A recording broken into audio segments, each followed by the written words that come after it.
chicken, give me chicken.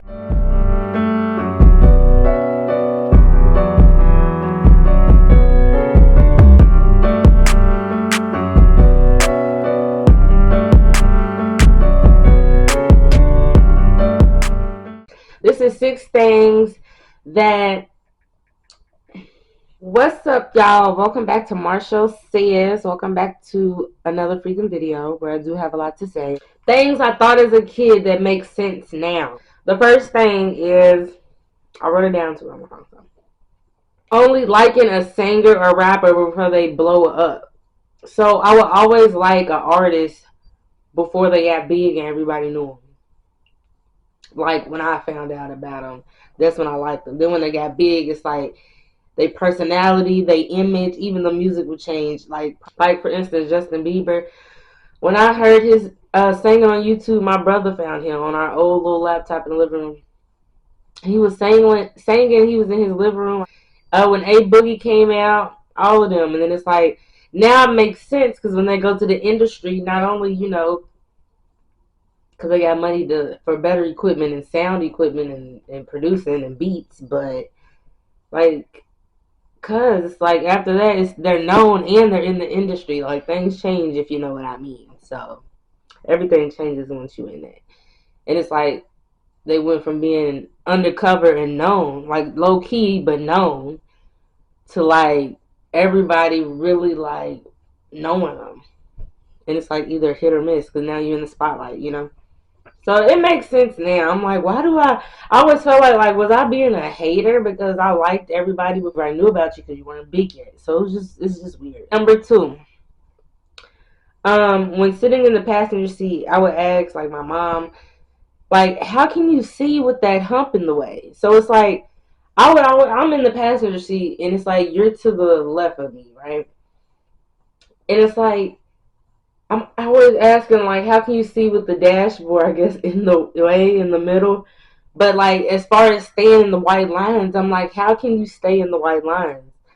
I would ask questions like that, like, if you're only driving one way of the car, how can you see all the way on the other side? Not necessarily side view mirror, but, like, you can only see from the angle, really, of your sitting to the left. Like, we're not as wide as the car. So I'm like, how are you over here driving? Then I'm like, how can you be in between the white lines with the dashboard in the middle? Like, how are you not going over? Because when you're sitting the passenger and you're looking, it looks like they're going over the white line, but really they over here. So as a kid, I would always ask that. But it makes sense now because, like, now that I drive and I've been in both the passenger, obviously, and in the driver's seat, it's like, yeah, you can see because your seat's a little higher or whatever, and they right in between it. So now that I drive, it makes sense. I was like, what? Number 3, the jail on movies isn't the same as real jail. So I used to think that the jail that I would see on TV or in movies was most likely the real jails. And I have not been to jail. But I've known people who described it.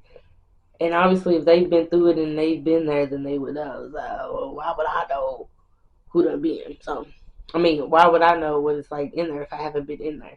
So, yeah. It's a couple other, like, jail-type shows and movies that represent jail, and it's really not that. So, of course, everybody be thinking, like, when they're younger, movies is real and certain, like, things is happening in there. They do be predicting stuff, but, like, where else would they get the inspiration from if it wasn't? So some of it has to be true, but I used to think like the whole thing was legit how it is in there. That's what I used to think. Number 4. I used to think all meat was chicken. Ask my mama. I used to want meat, but I would say chicken, steak, chicken, chicken breast, chicken. I don't know. Beef, chicken. I love me some chicken, and I always used to say my favorite food was chicken. So I used to think and used to call every meat chicken because I love chicken. Fried chicken. Loved it, loved it, loved it, loved it. And even now to this day, I love fried chicken. I love meat. Now I actually call it its name, It ain't just chicken, chicken, chicken. So, yeah, your girl she ain't just saying, give me chicken, it's steak and all that other shit. Now I know how to say it. Alright, number five. Okay. Hispanics were called Mexicans. I used to think all Hispanics were called Mexicans. Okay, until I worked up to this job 2 years ago, which I'm still at right now.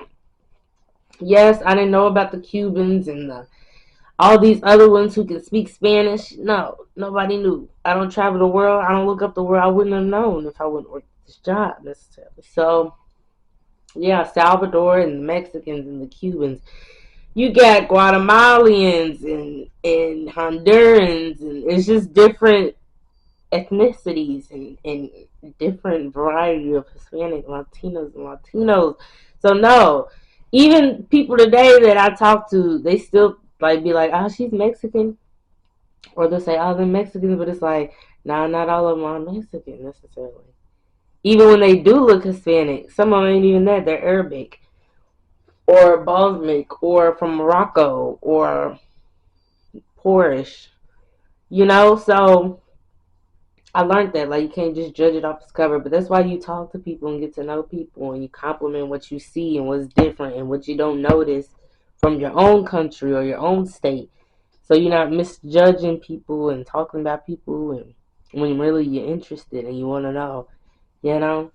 So yeah, I learned that they're not all called Mexicans. They're not all Mexicans. People will get offended by that. That's like somebody coming up to you asking you. Last but not least, number six, friends saying I love you. So I'm still growing up as far as the adult friendships.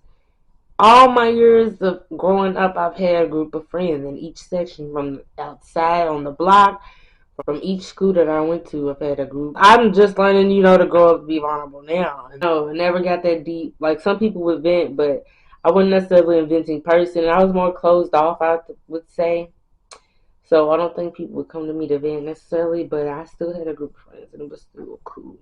So yeah, but now believing that, of course, now you just hug your friends and I love you. You can, it's platonic and you just learn things around the way. You can't tell everybody you love them type shit, and you can't fuck with everybody either. So it's one of them things at the same time. That's what I just realized as I grew up. If y'all enjoyed this video, let me know. Sorry I'm zoomed in like this. The camera don't want to focus. Let me know. Make sure y'all like, comment, and subscribe, and share this video to your friends. Let me know if y'all thought some of this stuff or what y'all used to think as a kid that y'all realize why now, or what you realized wasn't true or was true, or you realize was going on in the world. I want to know because we might be just alike, and I might know what you be thinking, and I just need to know. So anyway, y'all, do as I say, not as I do. Marshall says what she said. I am out. Until another freaking video. Bye.